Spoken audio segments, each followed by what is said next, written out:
이동호 TV의 시청자 여러분 환영합니다. 저는 스포츠조선 유동현. 루키더 바스켓 이동환입니다. 예, 5월 둘째 주 KBL 룸 에펙트 1부 순서 힘차게 한번 시작을 해보도록 하겠습니다. 뭐 챔프전이 거의 절정이고 이제 4차전까지 치러졌어요. 네. 그래서 1부에서는 이제 챔프전 우리가 그 즐겨하는 나노 분석. 그렇죠. 네, 네. 저희가 자랑하는 나노 분석 한번 해보도록 하고 또 오리온, 가스공사, 현대모비스 이렇게 한번 얘기를 해보도록 하겠습니다. 저희는 챔프전이 치러지지만 나머지 팀들 버리지 않습니다. 그렇죠. 저희는 네. 다 챙깁니다. 그렇습니다. 네. 네, 다 챙길 수밖에 없어요. 네. 네. 그렇죠. 네, 네. 그래서 뭐 지금 다른 팀들 이렇게 보면 오리온은 지금 매각 작업 지금 어떻게 좀 진행되고 있는가 여러분들이 좀 궁금해하실 것 같아서 얘기를 좀 해보고 지금 가스공사 같은 경우는 두납 콤비가 동시 공백 가능성이 있죠. 뭐 FA 결과를 좀 지켜봐야 되지만 거기에 따른 이제 뭐 플랜 A, 플랜 B를 한번 살펴보고 현대모비스는 지금 내부 FA 단속. 그 지난 시즌 사실 현대모비스 지난 시즌 최근 2년간 현대모비스가 FA에 굉장히 좀 적극적이었는데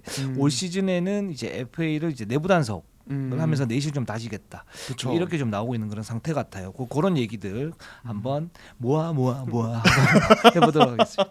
굉장히 오랜만에 봅니다. 네. 좋습니다. 너무 올드한 것 같아가지고 네. 많은 분들 모르실 수 있는데 네. 옛날 그 주병진 씨 네. 보시면 나오는 주병진 씨요. 네. 알겠습니다. 잘 몰라가지고 사실. 주병진 씨가 이렇게 모아 하시는. 혹시 그 보디가드라는 그 팬티 이름 아세요? 그 제품. 아니요, 저는 BYC밖에 못.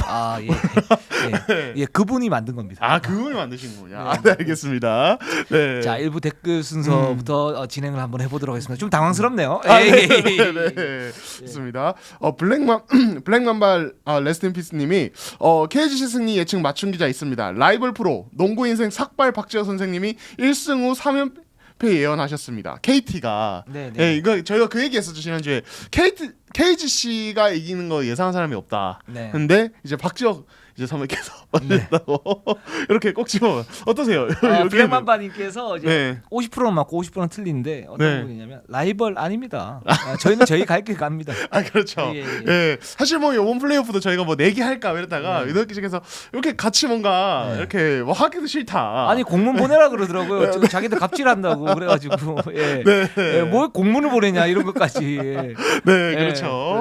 라이벌 아니고요. 네. 근데 박지혁 기자가 원래 리버스박 아닙니까? 그렇죠. 근데 실제로 이렇게 얘기를 했다고 그러고 뭐 저는 이제 방송을 듣지는 못했는데 뭐 얘기했다면 축하드립니다. 그리고 어제도 제가 봤는데 박지혁 기자 봤는데 점심 때 막걸리 한 잔 먹고 왔더라고요. 그러세요? 네, 점심 때 막걸리 한 잔 먹고 와가지고 또 횡설수설 하는데 또 다 맞았어요. SK가 이길 거야. 전성현이 그렇게 터질 수가 없어. 전성현은 좀 터졌는데 SK가 대승을 거두면서 박지혁 기자가 그 리버스 기운이 좀 많이 빠진 것 같아요. 그렇죠. 그럼 이제 크블 인생 뭐 먹고 사나요? 이거는 디스 아닌가요? 그렇죠. 원래 그걸로 먹고 살던 방송 아니에요. 그렇죠. 그렇습니다. 사실 그 박지혁 이제 선배께서의 어떤 리버스 기운이 지금 저희 쪽으로 다 넘어왔어요. 조금 이따 얘기를 하겠지만 저희는 못 맞춘 거고요. 저희는 못 하는 리버스가 아니라 못 맞추는 거. 그쪽하고 얽히고 싶지 않아요. 알겠습니다. 조금 이따 한번 얘기를 해보도록 하고. 그리고 이제 아이언맨님이 양홍석은 애초에 윙맨이 아닌 빅맨 역할이 맞는 선수죠. 이렇게 하시면서 이제 이 어떤 포지션 문제. 저희가 지난주에 이제 KT 문제점도 얘기하면서 이 양홍석의 한계점적인 부분 그리고 뭘 보완해야 되는 이런 얘기도 했는데 요거 댓글에도 사실 얘기가 굉장히 많았습니다. 그래서 또 이제 이렇게 아이언맨이 얘기를 해주셨어요. 근데 이 부분은 윙맨이 아닌 빅맨 역할이 맞는 선수죠. 이 부분에 동의를 좀 하십니까? 저는 이 부분에서 동의는 안 돼요. 그렇죠. 저는 이제 뭐 대표적인 의견 중에 하나라서 이렇게 가져왔는데 저는 사실은 3.5가 좀 어울린다고 생각해요. 근데 이제 그러니까 이게 어떤 딜레마냐면 이 선수도 결국에는 3번을 하기에는 어떤 외곽 수비나 그리고 어떤 이제 볼 핸들링을 통해서 뭔가 만들어내는 게 좀 떨어진단 말이에요. 대신에 어떤 스팟업 3점이나 공격 리바운드 가담 이런 부분에 강점이 있어서 사실은 진짜 큰 결만 보면은 안영준과 좀 흡사한 면이 있어요. 양홍석과 이제 안영준은. 근데 그럼 왜 안영준은 더 좋은 선수이고 양홍석은 이번에 조금 평가가 좀 내려가냐 보면 일단 안영준은 상대 1번부터 4번까지 모두 막을 수 있는 어떤 전천후 수비수인 부분이 크고 그리고 슈팅 기복이 양홍석보다 적습니다. 이런 부분들이 있는데 근데 결국에는 그런 것 같아요. 양홍석이 진짜 어떤 나는 3번으로 뛸 수 있는 선수야. 스윙 윙맨으로 뛸 수 있는 선수야라고 인정을 받으려면 어떤 플레이 효율성도 높여야 되고 지난번에 말씀드렸던 어떤 미드레인지 게임의 장차기는 이거는 안영준이 가지고 있거든요. 예, 그러니까 이런 부분들 좀 보완이 좀 이루어져야 비로소 이 선수는 진짜 윙으로 뛸 수 있구나라는 인정을 좀 온전하게 받을 수 있을 것 같다는 생각도 들긴 해요. 네. 이거는 좀 틀린 거 아니고 좀 다른 점 같은데 그 아이언맨님이 뭐 잘 얘기해 주셨던 게 이제 지금 능력이 안 되는 건 맞는 것 같아요. 능력이 잘 안 되는 건 맞는 것 같은데 근데 양홍석도 1번하고 4번까지 볼 수 있는 선수라고 생각이 들고 슈팅의 어떤 터치 부분에서는 우리가 송교창, 안영준, 뭐 이우석 이런 선수들하고 비교를 해봤을 때 저는 양홍석이 제일 좋은 것 같거든요. 네, 근데 기복이 심해요, 진짜로 말씀하신 것처럼. 이 기복을 어떻게 줄이느냐의 문제. 그리고 두 번째는 지난주에 제가 얘기했다시피 이제 리드 앤 리액트가 안 된다. 사실 안영준도 그 한 1년 전, 2년 전에 기복이 좀 많이 있었었고 올 시즌 정규리그 때도 약간 좀 있긴 했었는데 이 선수 같은 경우에는 전체적으로 이렇게 보면 SK의 어떤 강력한 그 조직력을 바탕으로 해서 거기에서 이제 팀이 어떻게 하면 이길 수 있는가 그리고 팀의 어떤 공헌도가 자기가 어떻게 했을 때 가장 높은가 그래서 지금 챔프전에서도 전시현 감독이 얘기하는 게 뭐냐면 겉으로 보기에는 김선영이나 원희 그리고 최준용이 굉장히 맹활약하면서 팀을 이끌고 가는 것처럼 보이지만 안영준이 사실 슈팅 기복이 있었죠. 챔프전에서 있는데 안영준이 해주는 역할이 진짜 어마어마하게 많다.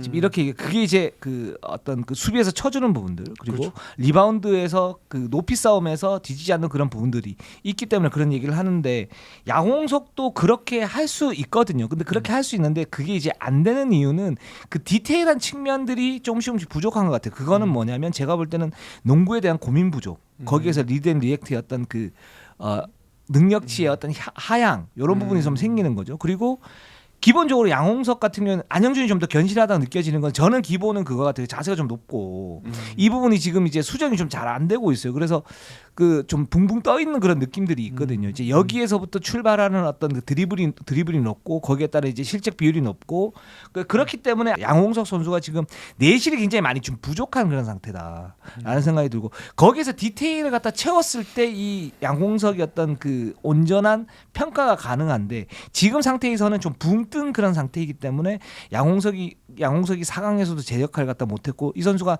만년 유망주로 그칠 수도 있겠다라는 그런 이제 위험성을 지난주에 얘기를 하지 않았습니까? 그래서 올 시즌 되게 중요한 것 같고 이 디테일을 채웠을 때 양홍석이 이제 적합한 포지션. 그래서 저도 3.5번이 맞다고 보는데 근데 이제 3번 역할을 할 수 있느냐 없느냐는 그 부분을 채웠을 때 저는 평가가 좀 가능하다라는 생각이 좀 들긴 해요. 그리고 자질적인 측면에서는 저는 양홍석이 여전히 가장 앞서 있다고 생각해요. 왜냐하면 파워, 그다음 높이, 그리고 어떤 뭐 그 센스 이런 측면, 그 센스라는 게 어떤 측면이냐면 이제 순간적인 패싱 센스나 드리블 뭐 센스나 이런 부분 나쁘지는 않아요.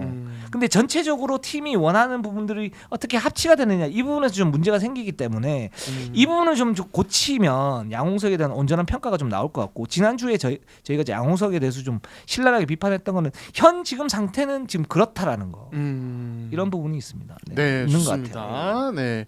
그리고 JD님이 이제도 이관이 이제 연봉 얘기시죠. 네. 연봉을 좀 깎아야지 강병현이 이제 은퇴하고 FA 준자급 작업을 맞이. 그러니까 LG 어떤 비시즌 플랜에 대해서 말씀하셨는데 이제 조성현 감독께서 새로 부임을 하셨기 때문에 이와 관련된 이야기 저희가 조금 이따 LG 얘기할 때 좀 다뤄보도록 하겠습니다. 그렇습니다. 자 이성훈님께서 삼성이 노리는 선수가 누군가요? 코멘트를 보니 소문으로 특정되시는 것 같은데라고 하셨는데 한 선수가 있죠. 네. 이런 소문이 계속 지금 돌고 있고 근데 이 선수 같은 경우는 뭐 소속 팀에서도 지금 이제 갈팡질팡하지만 원하는 쪽으로 좀 가닥을 잡고 있는 것 같고 또 다른 구단에서 또 이제 노린다는 또 얘기들이 있어가지고 지금 뭐 아직 이제 FA 시장이 열리지 않았기 때문에 좀 조심스럽게 그냥 이제 이렇게만 좀 말씀을 드리고 나중에 또 FA 시장 열릴 때 저희가 직접적으로 말씀을 갖다 좀 드리겠습니다. 네, 좋습니다. 그러면 자 SK와 KGC 인삼공사 챔프전 리뷰 한번 해보도록 하겠습니다. 자. 예, 지금 이제 4차전까지 치러졌고요. SK가 3승 1패로 앞서고 있습니다. 2차전까지 SK가 모두 이제 90점 이상의 득점을 통해서 승리를 거뒀고 3차전에서 KGC가 반격에 성공했지만 어제 열린 4차전에서 SK가 완승을 거뒀습니다. 이제 SK가 우승에 1승만을 남겨두고 있고 통합 우승이 한 번도 없었습니다. SK가. 그렇죠. 그래서 만약에 내일 열리는 5차전 승리하면은 청단 첫 통합 우승이 가능해집니다. 네. SK는 강하고 일단 1차전부터 4차전까지 그 뭐 기록이나 이런 부분 좀 살펴보면서 전체적인 흐름을 갖다가 보는 게 좋을 것 같아요. 네. 자, 1차전 이렇게 보면 1차전은 지금 SK가 90대 79. 그러니까 11점 차가 났지만 사실은 굉장히 접전이었고 막판에 그렇죠. 좀 이제 벌어졌는데 역시 이제 자밀원희 선수가 20점 10리바운드로 제 역할을 갖다 해줬고 김선영 괜찮았고요. 오재현이 괜찮았습니다. 그렇죠. 예. 그리고 뭐 최원혁, 최보영 좀 좋지 않았고 KGC는 전성현 선수가 이날 23점을 넣으면서 역시 대단한 역할을 했고 데리몬로 좋았어요. 그렇죠. 좋았는데 오마리 스펠맨 같은 경우에는 복귀를 했는데 1차전 이렇게 봤을 때 뭔가 이제 그 풍선인데 풍선에 바람을 좀 넣은 느낌. 네. 그래서 몸무게가 좀 많이 늘어났고 여기에서 정상 컨디션이 아니구나라고 짐작을 했었는데 결국 정상 컨디션이 아니었어요. 그렇죠. 아니었고 변주영 선수가 작년 여파 부진으로 4점 3턴오버 해서 굉장히 좋지 않았습니다. 지금 이제 그 챔프전에서 했던 변수가 오마리 스펠맨과 변준영이었는데 그렇죠. 이 두 선수가 모두 좋지 않으면서 90대 79로 패했는데 KGC가 사실 4강 때부터 기세가 굉장히 좋았고 그 부분을 갖다 좀 이어오는 듯했는데 이 주력 두 선수가 빠지면서 패하는 그런 경기가 됐어요. 자, 2차전 한번 볼게요. 네, 2차전에서 이제 또 최준용이 24점 5리바운드 4어시스트, 자밀원이가 또 더블 굉장히 좋은 활약을 펼쳐줬고요. 이제 KGC 같은 경우는 전성현이 계속 분전을 했어요. 분전했는데 역시 변준영과 스펠맨이 여전히 좀 이제 아직 컨디션이 안 올라오는, 실전 경기 안 올라오는 2차전까지 계속 같은 양상이 좀 반복이 됐던 것 같아요. 그렇습니다. 그리고 또 1차전에서 이렇게 보면 오세근에 대한 어떤 집중 견제를 갖다가 정치열 감독이 하겠다 그랬는데 그게 통했는지 2차전에서는 최준영과 오세근 사실 이제 미스매치 상황인데 거기에서 최준영이 좀 더 앞서는 그런 모습들을 갖다 보였어요. 이제 포스트업 공격에서 오세근이 이제 효율성은 좀 떨어졌었고 반면에 최준영의 리머텍 같은 경우는 뭐 그 메이드 확률은 좀 떨어졌지만 결국 오세근을 압박을 하면서 2차전에서도 SK가 완승을 갖다 거두는 그런 경기가 됐습니다. 예. 그리고 이제 3차전에서 반전이 일어납니다.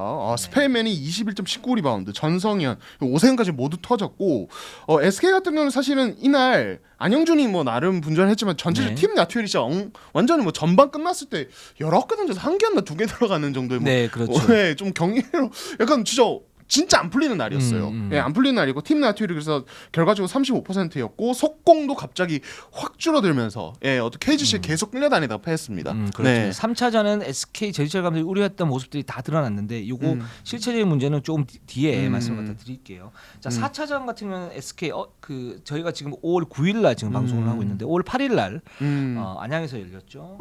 SK가 승리 갖다 거뒀습니다. 자밀원이가 27점 12리바운드로 폭발을 했고 김선영이 19점 7어시스트.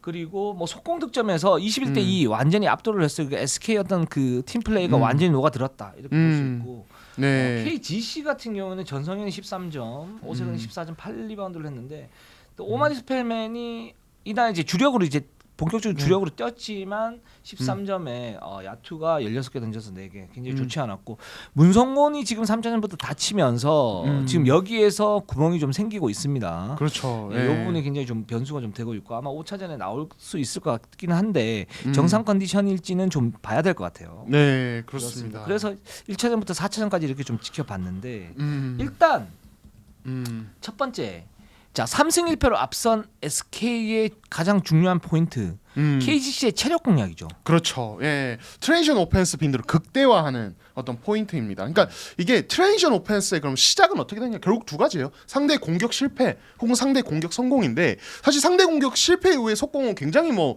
자연스럽게 나올 수 있는 부분이죠. 그렇죠. 예, SK의 기본적인 장기이기도 한데 이 시리즈에서 돋보이는 점은 SK 전희철 감독이 계속 얘기를 합니다. 실점 이후에도 바로 빠른 인바운드 패스와 볼 푸시를 통해서 빠르게 트랜지션을 해버리는 것, 속도전을 그냥 버리는 거죠. 이게 이제 두 가지 효과가 나옵니다. 결국에는 KGC는 5대5 상황에서 어떤 세트 오펜스에 대한 수비는 워낙 좋고 조직력이 좋고 노련한 팀이기 때문에 사실 뚫는 게 난이도가 꽤 높아요. 근데 트랜지션 상황에서 3대3, 4대4 이렇게 숫자가 좀 적거나 아니면 진짜 아웃넘버로 가면 사실 SK가 오히려 우위를 가져갈 수 있는 부분이 있고 또 하나는 이제 저희가 이렇게 이제 자막 띄워드렸지만 체력을 계속 떨어뜨릴 수 있다는 것. KGC가 지금 6강 4강 다 치르면서 체력이 확 떨어져 있기 때문에 이 부분을 공략하면서 오히려 좀 승기를 잡아가는 그런 모습을 보여주고 있습니다. 네. 그런 KGC의 체력적인 문제점이 드러나는 부분이 김성현 선수가 그런 얘기를 했어요. 저하고 이제 뭐 전화 통화를 하면서 얘기했던 부분이 뭐냐면 1차전에 이렇게 봤을 때 KGC가 조금씩 떨어지는 것 같은데 뭔가 틈이 보일 것 같은데 보니까 4쿼터 중반부터 좀 힘이 떨어지는 게 느껴졌다. 그건 이제 실제적으로 코트에서 맞붙는 선수들만이 알 수 있는 미묘한 부분이죠. 그렇죠. 그래서 그러면 좀 더 리머텍을 강화를 하고, 그러니까 리머텍이라 그러면 이제 트랜지션과 리머텍은 그 연결되는 그런 부분이니까.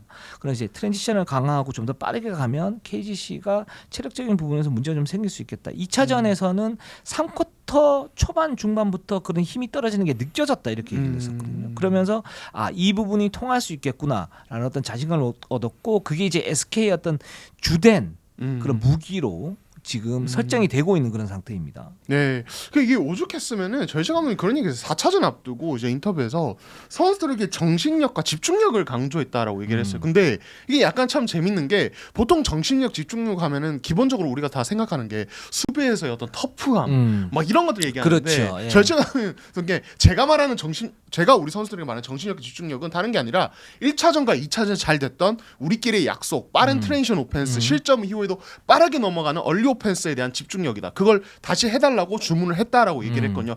그만큼 지금 SK가 이 시리즈에서 이 트랜지션에 얼마나 치중을 하고 있는지 알 수 있는 멘트인 것 같아요. 네. 그렇습니다. 그리고 보통 이제 정신력, 집중력 그러면 수비에서 얘기가 나오는데 SK는 거꾸로 이제 공격, 그러니까 트랜지션 강화라는 그런 공격적인 어떤 명제에서 얘기를 갖다 나눴던 부분이 좀 유니크한 부분이고, 그러니까 이제 이 정신력과 집중력이 추상적이지는 않다라는 거죠. 그리고 이 3차전 아까 말씀을 갖다 드렸는데 이게 왜 패했냐 이렇게 봤을 때 KGC가 굉장히 좀 잘 싸웠습니다. KGC는 이제 김승희 감독이 변형 그 라인업을 갖다 들고 나왔죠. 사실은 SK는 3차전 초반이 굉장히 중요하다고 봤어요. 그게 이제 전시현 감독도 그렇고 김성현 선수도 그렇고 많은 선수들이 동의했던 게 KGC가 1차전, 2차전 패했기 때문에 3차전만 내주면 거의 시리즈 끝 아닙니까? 그런 상태에서 3차전 초반에 굉장히 강하게 나올 것이다. 그렇기 때문에 3차전 초반에 또는 전반에 많이 뒤지지 않거나 또는 대등하게 간다면 우리가 3차전도 잡을 수 있겠다. 이렇게 계산을 하고 나왔는데 김승인 감독은 여기에서 좀 역으로 쳤죠. 그러니까 변형 라인업을 들고 오면서 식스맨들을 투입을 시켰고 결국은 이제 주전들의 어떤 체력적인 부분을 갖다 보강을 시키면서 흐름을 갖다 끌고 왔는데 여기에 SK의 문제점이 뭐가 좀 드러났냐면 3차전 때는 좀 날리는 경기를 했다 이렇게 표현을 하고 있어요. 그 표현이 맞는 것 같아요. 이게 어떤 거냐면 트랜지션을 못하고 약속된 플레이가 안 됐다. 이 부분이 제가 볼 때는 이제 1차전을 하면서 자연스럽게 이 선수들의 어떤 그 MVP 경쟁 이런 부분도 좀 나온 것 같고요. 그 다음에 약속된 플레이가 안 됐다라는 것은 그 셀렉션, 슛 셀렉션 자체가 미묘하게 한 타임 빠르게 쏘는 거. 그러니까 이제 패스를 한번 더 해주면은 확률이 좀 더 높아지는 그런 경우가 생기는데 그렇지 않고 자신이 해결하려고 이제 던지는 그런 부분들.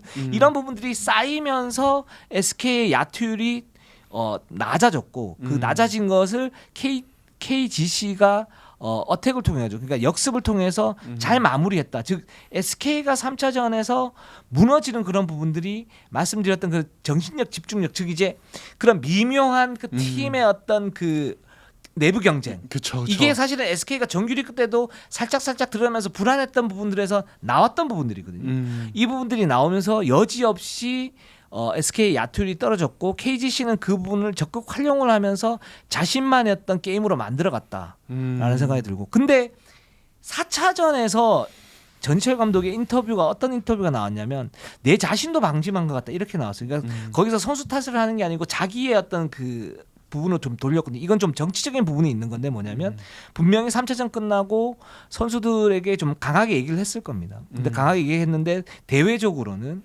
거기에 대해서 그럴 수 있는 일이잖아요. 그러니까 1차전, 2차전 이겼을 때 뭐 역사적으로 이렇게 봤을 때도 그쵸. 그렇게 되면 내부 경쟁이 있을 수 있고 거기서 욕심이 조금씩 날 수 있고 좋았던 조직력이 약간 틀어질 수 있으니까. 근데 그 부분은 이제 있고 거기에서 선수들을 갖다가 한 번 더 뭐 얘기를 했을 때는 거기서 선수들이 또 부담을 가질 수 있으니까 이거는 결국은 내 책임, 내 방심 이런 걸로 이제 가면서 4차전을 준비를 했던 거죠. 그렇죠. 이런 이제 배경이 좀 깔려 있는 것 같아요. 네, 좋습니다. 자, 그리고 이 KGC 쪽을 살펴보면은 저희가 아까 잠깐 언급했지만 이 스펠맨 이슈. 사실 이동혁 기자께서 지난주에 저희가 예상을 할 때 스펠맨이 어느 정도에 따라서 시리즈 판도 자체가 달라질 거라고 예상을 하셨고 네. 스펠맨이 정상적이지 않으면 그래도 SK가 이길 것 같긴 하다라는 말씀하셨고 네. 실제로 막 1차전을 보니까 정말 정말 체중이 눈에 띄게 불어나 있어서 지금 이제 경기 치르면서 좀 빠졌지만은 네. 좀 저도 좀 깜짝 놀랐고 현장에서 보면서 그래서 현장에서 저희 젊은 이제 기자들끼리 무슨 스펠맨의 그 1차전 모습을 보고 근데 젊지 않잖아요. 이제. 네? 이젠 젊지 않죠. 젊은 기자분들 예, 젊지 30대 중후반들 다 아니에요. 30대 중반이죠. 네, 초중반, 그렇죠. 초중반. 초중반인가? 초중반으로 해주세요. 젊네요. 예, 예, 예. 예. 예, 부러워서 그냥 한번 딴지를 걸어봤어요. 예. 당신들도 이제 젊지는 않다. 금방 나죠, 저희도. 이게 갈라치기 하는 겁니까? 갈라치기 예? 아니요. 예? 갈라치기 저는 항상 하는 동질감을 느낍니다. 근데 네. 이제 네. 이렇게 젊은 기자들끼리 무슨 네. 얘기를 했냐면 네네. 스펠맨의 몸을 보고서 저거 동환이 형 아니냐. 좀 비슷해. 동환이 형 팔뚝을 동환이 형 같다. 저 몸의 두께가 흡사 동환이 형 같다. 뭐 이런 얘기를 네. 저보다 이제 어린 기자들이 하더라고요. 그래서 네, 제가 네. 진짜 그런 것 같은데 약간 그 정도로 약간 몸이 많이 두꺼워져 있었고 체중이 많이 불어난 모습이어서 그래서 사실 1차전에서 최준영이 블락을 2번 당했단 말이에요. 이게 사실은 그렇죠. 예. 이게 뭐 상징적인 것도 있을 수 있겠지만은 맞아요. 근데 다른 측면에서 봤을 때 스펠맨이 이 선수는 장점 중에 하나가 림 근처에서 수비할 때 공격할 때 이 점프인데 이게 완전히 그냥 죽어버리는 느낌? 그렇죠. 몸이 안 트는 느낌이 네. 있었습니다. 네. 그게 저도 보면서 스펠맨이 제가 지난주에 그런 얘기를 말씀을 갖다 드려서 KGC 측에서 얘기했던 부분은 뭐냐면 지난주 기점으로 해서 한 1주 정도 지금 재활이 됐고 그 상태에서 젊은 선수이기 때문에 아직 컨디션은 100%는 아니지만 가파르게 이제 올라오고 있다 이렇게 말씀을 갖다 드렸는데 가파르게 올라온 게 그 정도라면 이 시리즈가 사실은 장기전으로 만약에 간다면 모를까 그렇지 않을 가능성이 높고 스펠맨이 만약에 빠지게 되면 이제 SK와 KGC가 가지고 있는 어떤 매치업 상승 자체가 깨져버리게 되는 그런 상태예요. 왜냐하면 스펠맨이 아까 말씀드렸던 것처럼 세로 수비에 굉장한 능력이 있어요. 거기 이제 포스트업에서 버틸 수 있는 힘이 있단 말입니다. 그렇죠. 그래서 자밀원이는 오메나 스펠맨과 1대1 갖다가 했을 때 뭐 어느 정도 자기 역할은 해주지만 예를 들어서 더블을 하긴 하겠지만 효율성이 다른 팀과 대결할 때보다 좀 떨어질 수 있는 그런 부분이고 반면에 그 오마리 스펠맨 같은 경우는 내외각을 갖다 움직이면서 뭔가 이제 할 수 있는 부분들 그리고 수비에서 그 최준영이나 안영준 또는 김선영이었던 리머텍 이런 길을 갖다가 오마리 스펠맨이 딱 잡고 있으면 거기에서 세로 수비 워낙 뛰어나기 때문에 거기에서 SK 어떤 균열이 생긴단 말이죠. 그게 이제 정규리 때 나왔고 그래서 스펠맨이 되게 중요한 선수였는데 근데 이 선수가 기본적으로 높이도 좀 낮아졌고 게다가 둔탁해졌고 그렇죠. 게다가 그 몸이 이렇게 늘어나는데 이제 파워가 늘었다라고 보기보다는 그 포스트업에서도 그 순간적인 움직임 자체가 반 타임씩 늦어지면서 그리고 점프가 늦어지면서 최준영에게 블락을 당했단 말이죠. 그렇죠. 오히려 반대가 돼 버렸어요. 맞아요. 그러면서 이게 사실 매치업 상승 자체가 지금 스펠맨으로 인해 가지고 모든 게 좀 바뀌었구나라는 생각이 좀 들긴 했습니다. 1차전 하면서. 네, 그렇습니다. 그래서 사실은 이제 정규리그부터 많은 팀들이 이제 특히 KT도 그랬고 SK도 그랬는데 스펠맨에 네. 대해서 이 선수가 3점 라인 바뀌었을 때 국내 선수 매치업 시키고 안쪽에 외국 선수들을 버티게 만들어서 막는 수비 뭐 이렇게 했는데 사실 여기에 대한 리스크는 늘 있죠. 어쨌든 국내 선수 외국 선수가 매치업이 된다는 것은 수비하는 입장에서는 조금 불안한 부분이 분명히 있거든요. 네. 그리고 스펠맨의 정상이었다면 아마 어떤 최준용이나 뭐 안영준이나 아니면 이런 SK 국내 포워드 라인을 본인이 어떤 좀 힘과 어떤 기술을 동반해서 좀 공략을 더 효율적으로 해줬을 텐데 네. 지금 몸 상태가 100%가 아니다 보니까 SK가 그런 매치업을 다시 가져왔음에도 포스트에 볼을 투입해도 이게 효율적으로 안 되는 거죠. 상대적으로. 그러니까 이런 변수까지 같이 작용을 하면서 좀 KGC가 좀 공격적인 측면에서 전승의 의존도가 그냥 확 높아져 버리는 그렇죠. 이런 현상까지 가버린 것 같아요. 네. 그러면서 오세근에 대한 어떤 부담감도 좀 가중이 되면서 오세근도 좀 이제 고전하는 그런 모습을 보였고 SK가 그 수비를 사실 전성현과 오세근의 힘 빼기로 이제 집중하지 않았습니까? 이런 설정 때문에 사실 오세근이 뭐 강력한 어떤 위력이나 시너지 효과가 없었던 부분들 거기에 변준영까지 그렇죠. 그렇게 되면서 사실 KGC가 굉장히 이제 1, 2차전 악전고투를 했고 3차전 승리 갖다 거뒀고 4차전 같은 경우에는 SK 이제 거기서 체력적인 문제가 가장 극단적으로 벌어졌던 게 4차전 같아요. 네, 그러니까 그렇죠.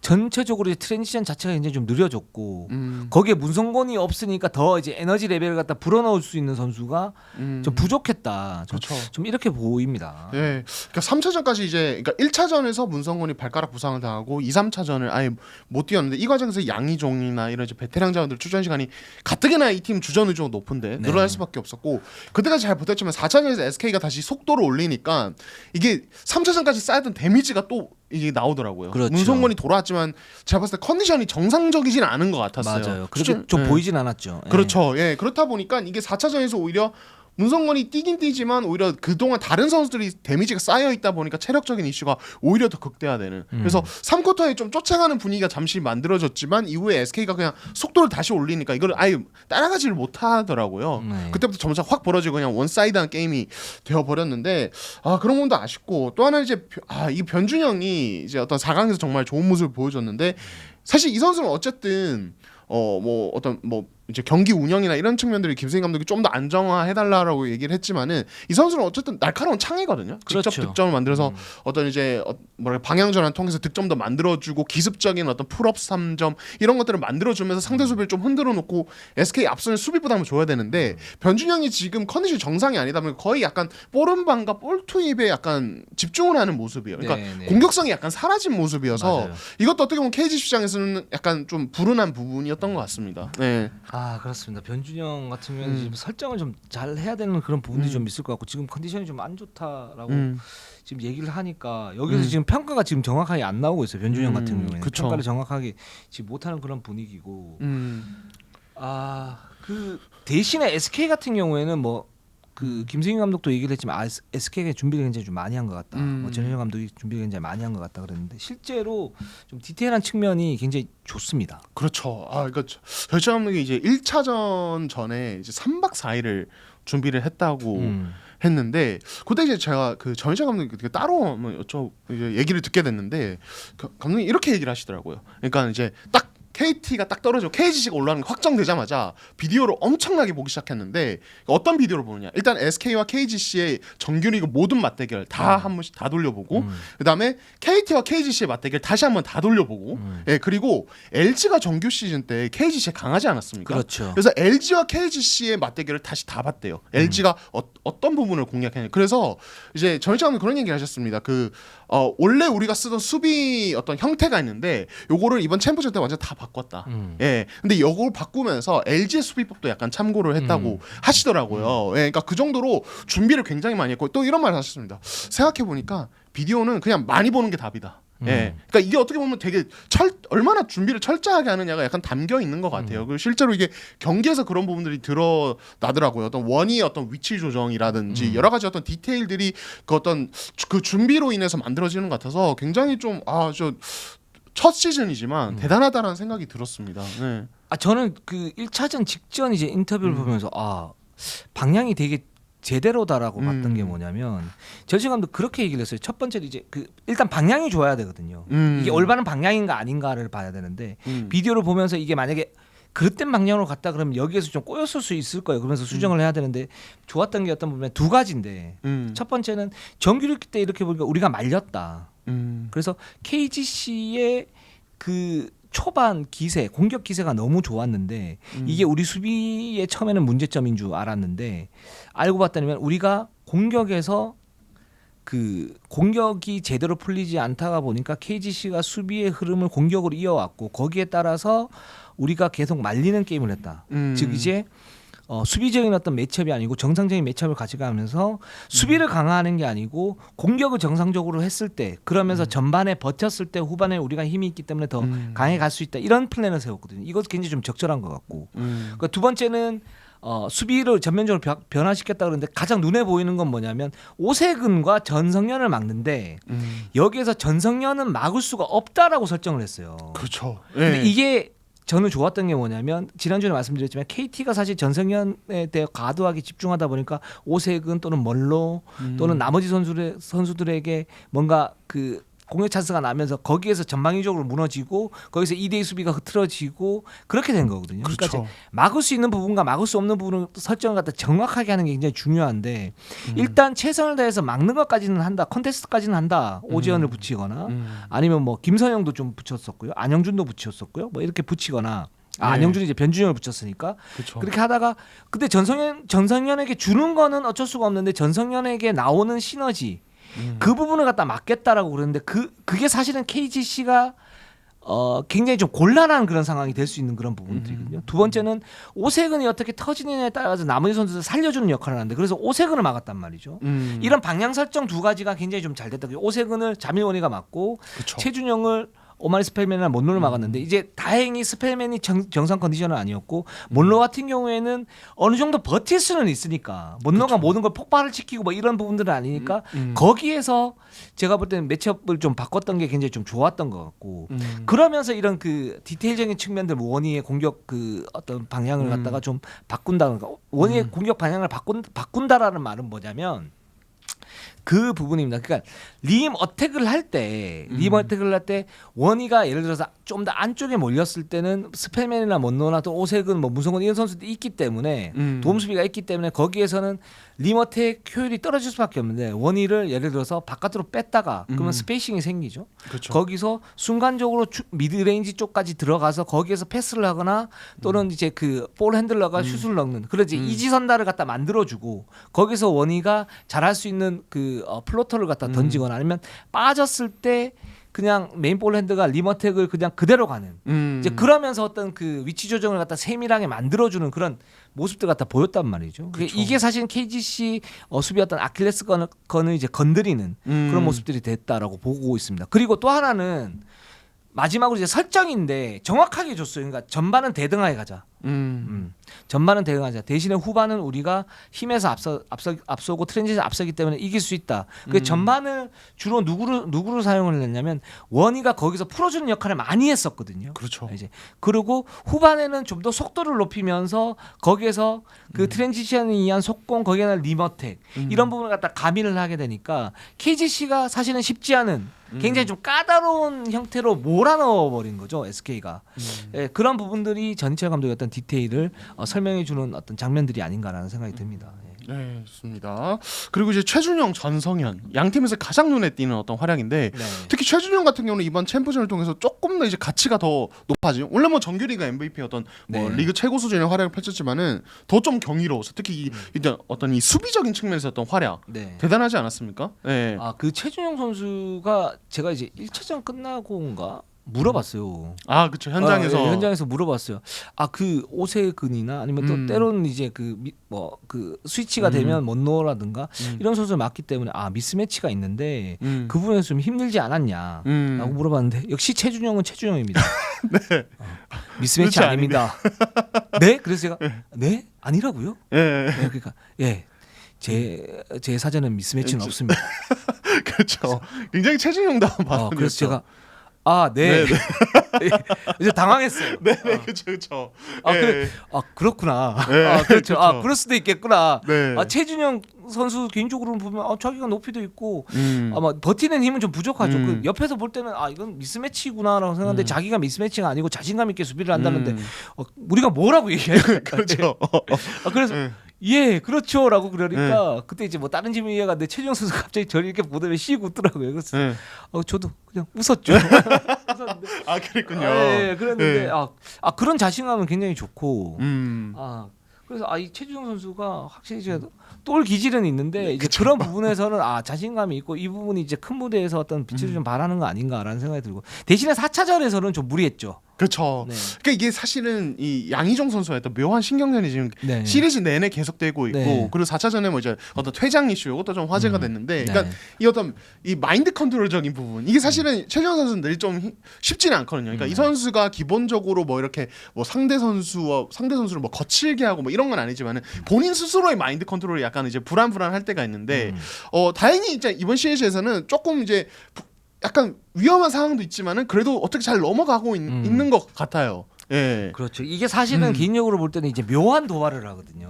상대에게. 그래서 막 예를 들어서 KGC 팬분들 같은 경우는 최준영이 정말 좀 미울 수도 있을 것 같다는 생각이 들긴 해요. 그러니까 스펠맨이 좀 이제 흥분한 상태에서 최준영이 굉장히 능글맞게 막 이러고 네네. 또 양희종 선수하고 이제 거친 몸싸움을 갖다 하는데 근데 또 두 선수는 또 이렇게 그런 이제 충돌 장면이 일어나면 뭐 이렇게 툭툭 쳐주면서 그냥 이렇게 바로바로 이제 푸는 모습들도 좀 보였고요. 뭐 양희종도 이제 승부욕이 있으니까 그랬고 사실 이제 중요한 건 뭐냐면 4차전에 이제 경기력이 지금 SK가 원사이드하게 후반에 갔지만 최준영 선수의 좀 무리한 플레이 그리고 그런 이제 퇴장 이슈 때문에 실제적으로 KGC에게 축이었던 빌미를 갖다 준 그런 부분들. 그래서 경기가 끝난 다음에 그 전시열 감독이 좀 화를 냈죠. 근데 또 최준영은 거기에 대해서 제가 항의가 좀 길었나요? 그럼 인정합니다. 뭐 이렇게 나가보니까 그 부분은 좀 나쁘지는 않은 것 같아요. 좀 좋은 것 같아요. 왜냐하면 챔프전에서 예를 들어 NBA 같은 경우도 지금 골든스테이트하고 멤피스하고 지금 거의 진흙탕 싸움하고 있지 않습니까? 네. 뭐 그건 정말 좀 과도한 측면인데 뭐 딜런 브룩스가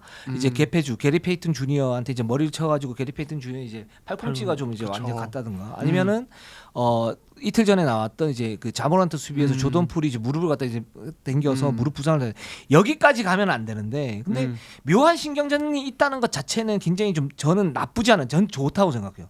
좋고 특히나 사실 KBL은 약간 좀 선비주의 농구를 하잖아요. 뭐 충돌이 있으면 안 되고 어쩌고 막 이렇게 하잖아요. 저는 좀 그래요. 내심 뭐 어떤 아니 다치지 않는 선에서 충돌 좀 있어라 제발. 그렇죠.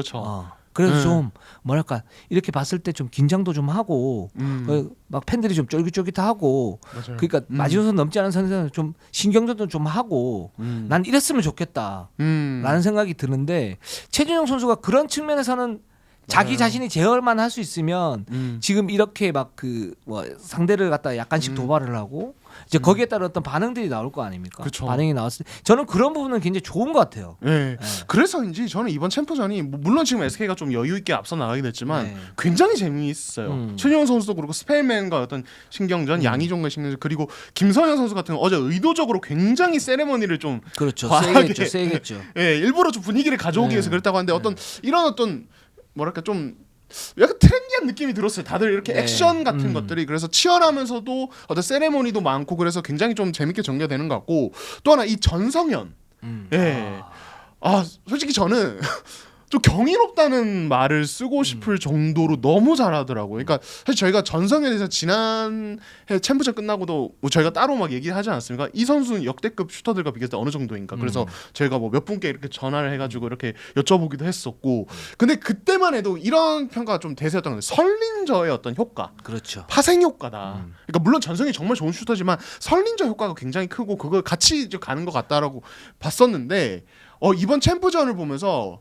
물론 멀로나 뭐 이런 선수 뭐 잘 살려주는 것이지만 그냥 전성현 자체가 너무 무서운 슈터구나 라는 생각이 들었어요. 좀 어떻게 보고 계세요? 전성현의 경기. 지난 시즌에 좀 우리가 이런 평가를 했을 때 우리도 이제 주제를 삼으면서 야 전성현이 리그 최고 슈터인 건 맞고 지금 절정인 건 맞는데 이게 레전드 슈터들 뭐 예를 들어서 문경이나 뭐 이충이나 조성원, 조성원이나 뭐 이런 선수들하고 아직 비교가 될까 그런 호기심에서 저희가 얘기를 했던 부분이잖아요. 근데 그렇죠. 이게 그래서 전성현이 좀 더 입증해야 되는 그런 문제들이 있다라고 좀 말씀을 갖다 드렸는데 이게 입증이 되는 과정 같아요. 제가 볼 때는. 그리고 저는 1차전에 굉장히 놀랐던 게 뭐냐면 뭐 그 KGC 팬분들은 유심히 보셨으면 좀 아셨겠지만 사실은 굉장히 타이트하게 갔었는데 거기에서 올라갔을 때 전성현이 슈팅 그 발이 제대로 맞으면 그냥 들어가잖아요. 근데 그 상태에서 컨테스트를 정말 세게 한 장면들이 있어. 그게 오른쪽 45도 지점이었는데 그래서 거의 블락당하는 상태였는데 전성현이 거기서 공의 궤도를 살짝 바꿉니다. 그래서 위로 뛰어넣는 슛을 한다는 거죠. 위로 그러니까 원래 포물선이 한 요 정도면 이렇게 뛰어서 넣는 슛을 그 슛을 딱 했는데 저거는 안 들어갈 것 같은데 근데 그게 림에 탁 들어가더라고요. 그러면서 SK 관계자가 뭐라 그랬냐면 그 문경 감독이 예전 최전성기 때 했던 그런 슈팅이 전성현이 보여줬다. 정말 대단한 선수다. 이런 얘기를 했습니다. 그래서 그걸 보면서 야 순간적으로 저런 포물선까지 변화를 시키면서 이렇게 할 수 있는 그런 경지. 물론 이제 그 부분이 지금 컨디션도 좋고 전성현이 어떤 뭐 한 차례 나왔기 때문에 이 부분에 대해서 뭐 객관적으로 이제 뭐 지표가 이제 아직까지는 좀 더 덜하지만 그런 슛까지 자유자재로 어느 정도만 구사할 수 있다 그러면 전성현은 그런 어떤 레전드 반열로 좀 올라가려고 하는 거 아닌가라는 생각이 좀 들었어요. 이 선수는 1대1로 막기가 진짜 힘든 그런 슈터. 그렇죠. 그런 생각이 드네요. 그러니까 사실 SK 수비수들까지 SK 웬만하면 뭐 사이즈도 좋고 운동력도 좋은 선수들이 되게 좋은 수비수 질비해 있단 말이에요. 그러니까 수비가 약한 팀을 상대로 그랬다면 뭐 그럼 상대 수비가 좀 불안했는데 이렇게 보면 되는데 사실 KT도 어쨌든 거기에 당하긴 했지만 집중적으로 막으려고 했고 그렇죠. SK도 어쨌든 파생 효과를 좀 경계했지만 마크면은 제대로 붙였단 말이에요. 그렇죠. 그 SK가 지금 좋은 건 뭐냐면 전성현이 그렇게 두드려 맞는데도 그 2대2 수비가 굉장히 견고해요. 자, 오재현을 붙이거나 또는 이제 이현석 선수를 또 붙인단 말이에요. 그 붙였을 때 사실 그 이 선수들이 1대1로 막기 힘드니까 거기서 원이라든가 또 여러 선수들이 이제 해치를 해주는데 해치가 이제 적절해요. 그러니까 그렇죠. 과도하게 나올 때는 블리츠로 나올 때는 확 나오고 그렇지 않은 경우는 적절하게 이렇게 체크를 갖다 해주면서 그 매치업 수비수를 도와주거든요. 그렇죠. 도와주는 역할을 하는데도 그 틈을 자그마한 틈을 이용해서 전성현이 올라간단 말이에요. 그렇게 그런 수비를 받는데도 전성현이 그렇게 들어간다. 이 선수는 그러면 1대1이나 정상적인 2대2 수비로는 막기는 진짜 힘든 그런 슈터다. 우리가 얘기했듯이 감독 그 전술을 뛰어넘는 어떤 선수가 나왔을 때 어떤 농구의 발전이 있을 거다 그랬는데 전성현이 지금 그런 모습들 갖다 좀 보여주고 있는 거 아닌가라는 생각이 듭니다. 저는 이런 선수가 등장하면 너무 좋은 게 뭐냐면, 그러니까 우리가 보는 그냥 이 선수를 보는 것 자체가 즐겁지만 다른 선수들한테 영향을 엄청 끼쳐요. 맞아요. 이런 선수의 존재는 특히 지금 이제 어떤 아마농구에서 이제 어떤 전성현 선수와 비슷한 포지션, 비슷한 신장을 가진 어떤 슈터를 노리는 선수, 이런 선수들 보면은 전성현 선수 보면 엄청 자극받고 배우는 게 굉장히 많을 거고, 그렇죠. 그리고 실제로 작년에 그 드래프트 할 때 그 대학 선수들 전부 다 가장 뭐 존경 롤모델 누구는 하면은 윙맨 쪽에서는 거의 압도적으로 전성현 선수가 나올 정도로, 그러니까 되게 좋은 롤모델이 되고 되게 영감을 많이 준단 말이에요. 그래서 이거는 저는 그냥 농구계 전체에 굉장히 좋은 영향을 미치는 거라고 봐요. 이런 선수의 존재는. 그리고 실제로 전성현 선수 본인이 얘기하는 게 뭐냐면 이 선수가 그냥 뭐 슛 연습 많이 해서 되는 게 아니라 연구를 굉장히 많이 했더라고요. 그렇죠. 그러니까 프로에 온 뒤부터 어떤 릴리즈를 이제, 그러니까 이런 이제 압박 수비를 이겨내고 그 위로 슛을 넣으려면 릴리즈 속도도 최소화해야 되고 스텝 밟을 때 어떤 위치라든지 이런 것도 정말 디테일들을 연구를 진짜 많이 하고 다 다듬어야 돼요. 그리고 그만큼 또 훈련이 돼야 되고 연구를 한 만큼. 근데 전선 선수가 진짜 많은 노력을 했더라고요. 영상도 많이 체크하고 특히 대학 때부터 어떤 릴리즈 속도 줄이기 위해서 공을 뭐 바로 올리는 연습을 한다든지 그럴 때 사실은 팔 힘이 좀 더 좋아야 되잖아요. 이런 부분에 어떤 고민, 그러니까 이런 정말 작은 것부터 하나하나 신경 쓰니 이런 레벨의 선수로 올라오는 거지, 그냥 뭐 팀 훈련 열심히 하고 슛 열심히 던져보고 이것만은 안 됩니다. 맞습니다. 고민을 제대로 하고 유덕기께서 많이 얘기하시는 방향 설정, 그리고 어떤 부분이 필요한가, 그리고 그에 맞는 어떤 훈련과 노력, 이런 것들이 동반됐을 때 이런 정말 우리가 역대급이라고 논할 수 있는 위대한 선수가 등장한다는 거를 전성현 선수가 또 보여주는 것 같아서 저는 굉장히 보면서 기분이 좋아요. 그렇죠. 네. 그 여기서 이제 세미나 이제 전술 그 테크닉이 좀 나오는데 이제 첫 번째는 뭐냐면 디깅 동작 했을 때 디깅이 이제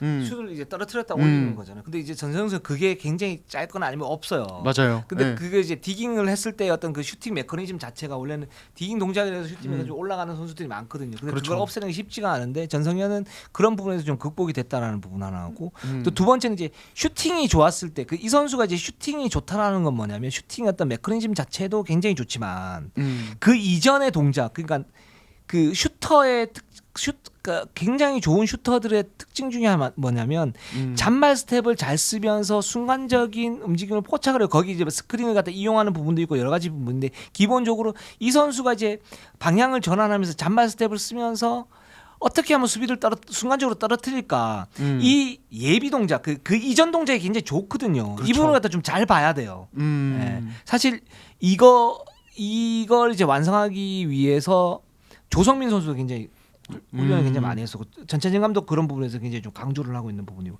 사실 그게 슈터로서는 굉장히 필요한 그런 동작이기 때문에 이 전성현 선수를 의 플레이가 지금 유망주들에게는 어떤 교과서적인 부분이 될 수 있고, 이렇게 하기 위해서는 어떻게 해야 될까, 이렇게 좀 생각을 하시면 될 것 같습니다. 네, 좋습니다. 네. 그래서 지금 뭐 1차전, 4차전 이렇게 봤는데 여기에서 보면 지금 SK가 힘에서 많이 좀 앞서고 있고, 근데 제가 KGC 이렇게 봤을 때 오마리 스펠맨이 조금씩 몸 상태는 좀 올라오는 것 같아요. 이건 좋은데, 그리고 변주영 선수가 좀 회복됐으면 좋겠고, 그렇죠. 문성곤도 좀 한다면 좀 5차전은 또 좀 양상이 좀 달라질 수도 있지 않을까. 그랬으면 좀 좋겠다. 그러니까 뭐 SK를 싫어하고 KGC를 좋아해서 그런 부분이 아니고 챔프전이 좀 더 길게 가면 훨씬 더 좋을 수 있으니까 그렇죠. 뭐 많은 농구 팬들이 그렇게 생각하실 겁니다. 네, 좋습니다. 네.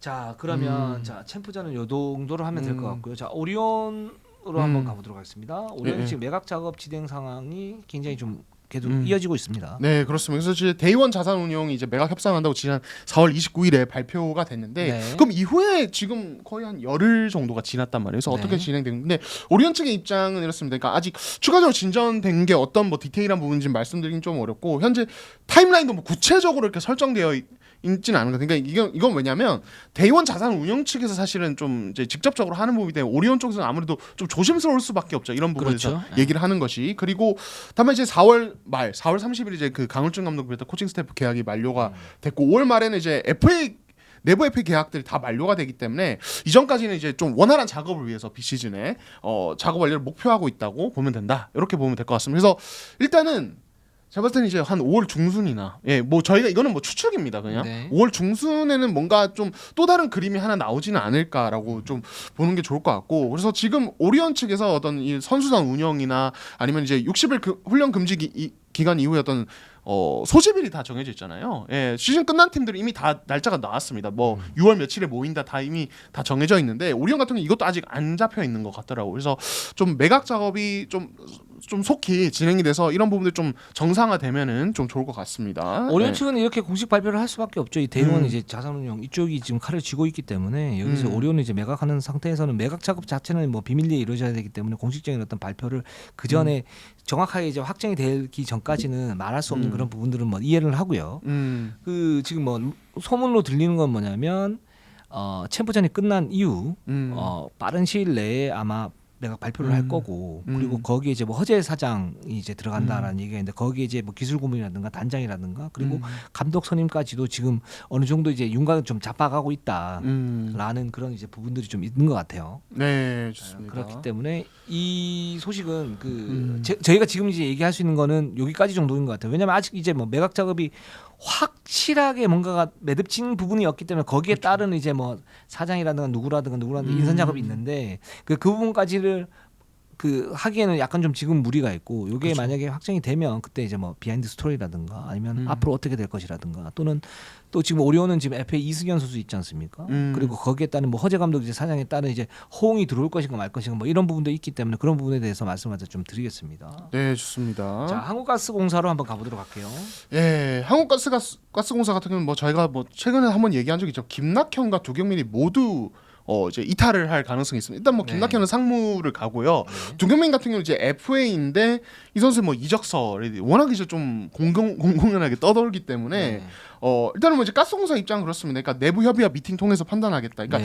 지금 이번 주죠. 정확하게는 이번 주에 이제 가스공사 이제 구단 행사가 있거든요. 뭐 네. 사인회나 뭐 이런 행사들이 있는데 그거 하고 이제 납회식도 하는데 그때 이제 두경민과 좀 만남을 가져보면서 FA에 관해서 얘기를 좀 해보겠다는 어떤 입장이고 사실 두경민 이적설이 워낙 이제 많이 현장에서 떠돌다 보니까 당연히 네. 가스공사 측도 이걸 알고 있습니다. 그래서 네. 일단 한번 만나보고 얘기를 해보겠다. 다만 만약에 두경민이 어떤 이제 이적 의사를 좀 보일 경우에는 어떤 이제 그에 대한 어떤 대안 가드 보강이지 아니면 다른 대형 F에 대한 어떤 고민도 좀 할 것 같습니다. 네. 가스공사는 사실 강상재와 두경민이 트레이드를 했었는데 저희가 뭐 윈윈을 했지만 결과적으로는 지금 좀 실패로 돌아갔어요. 그렇죠. 네. 네. 두경민 선수가 올 시즌 부상을 당하면서 뭐 제대로 된 역할을 갖다가 뭐 많이 하지 못했고 거기에 이제 기대를 모았던 두나콜 트리오가 사실상 뭐 이제 뭐 올 시즌의 전설로 그냥 풍문으로만 떠도는 그런 이제 트리오가 됐었고 그렇기 때문에 한국가스공사는 올 시즌에 뭐 출범을 야심차게 좀 하긴 했었지만 뭐 그렇게 좋지는 않았다라는 생각이 들고 두경민 선수가 지금 보면 가스공사하고 이렇게 뭐 대화를 하고 하겠지만 가스공사에 남을다는 이제 의지가 그렇게 많지는 않은 것 같아요. 이게 뭐 루머이기도 하지만 이제 그런 뉘앙스가 좀 많이 풍기는 그런 얘기들 갖다 좀 했었고 그렇기 때문에 그리고 이제 만약에 유동 감독이 예를 들어서 두경민에 대해서 그런 경기력에 대해서 굉장히 좋아는 하지만 만약에 잡을 수 있었다면 거기에 대해서는 뭔가 이제 적극적으로 좀 나섰을 텐데 이제 그런 모습들도 좀 적게 보이고요.